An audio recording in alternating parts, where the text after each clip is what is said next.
एक ब्राह्मणी थी। वह बहुत धार्मिक महिला थी। सभी ग्रामवासी उसका बहुत सम्मान करते थे और कोई भी उसकी शरण में आता वह सबकी मदद किया करती थी और मन ही मन भगवान का स्मरण किया करती थी। भगवान की सेवा और पूजा और ज़रूरतमंदों की सेवा ही उसका परम धर्म था। एक दिन ब्राह्मणी मरकर भगवान के घर गई और वहाँ जाकर बोली, प्रभु मुझे बैकुंठ का रास्ता बता दो।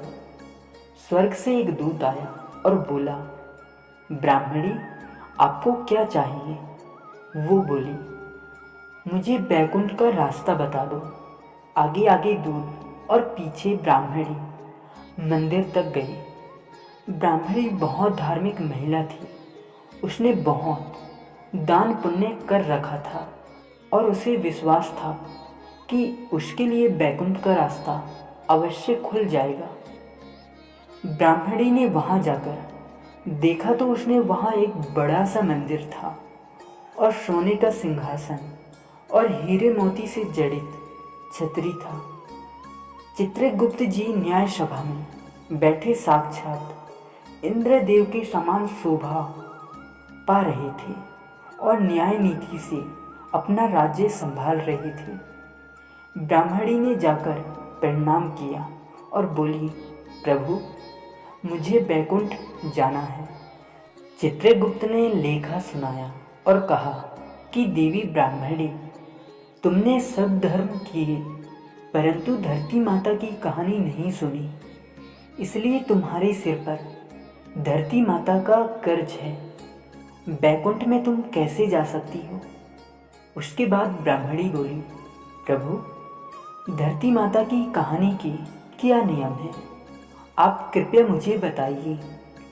चित्रगुप्त बोले, देवी कोई 1 साल, कोई 6 महीने और कोई 7 दिन ही सुने, पर धरती माता की कहानी अवश्य सुने, फिर उसका उद्यापन कर दें। धरती माता की कहानी सुनने से जाने अनजाने में किए गए पाप कर्मों को धरती माता हर लेती है। स्वर्गलोक में धर्म को ही स्थान प्राप्त होता है और यहाँ पाप के लिए कोई जगह नहीं है। और हाँ, मेरी एक बात हमेशा याद रखना, धरती माता की कहानी पीपल के पेड़ के नीचे बैठकर सुननी चाहिए।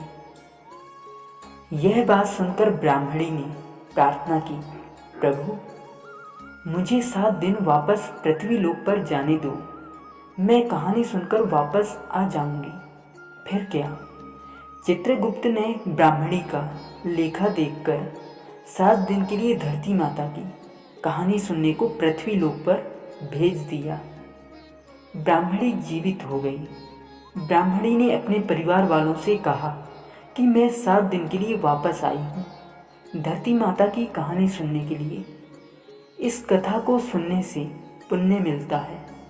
उसने पीपल के पेड़ के नीचे बैठकर परिवार के साथ 7 दिन तक धरती माता की कथा सुनी।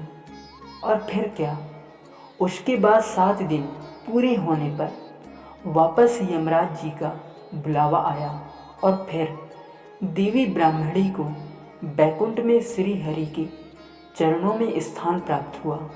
देखा दोस्तों, जो कोई भी प्राणी धरती माता की कहानी सुनता है, मृत्यु के समय सभी पाप कर्म धरती माता हर लेती है। वह प्राणी को बैकुंठ में स्थान प्राप्त होता है। बोलिए धरती माता की जय। दोस्तों, आप लोगों को ये कहानी कैसे लगी प्लीज़ कमेंट में ज़रूर बताइए और ऐसे ही कहानी सुनने के लिए हमारे चैनल को सब्सक्राइब ज़रूर कीजिए। जय श्री राम।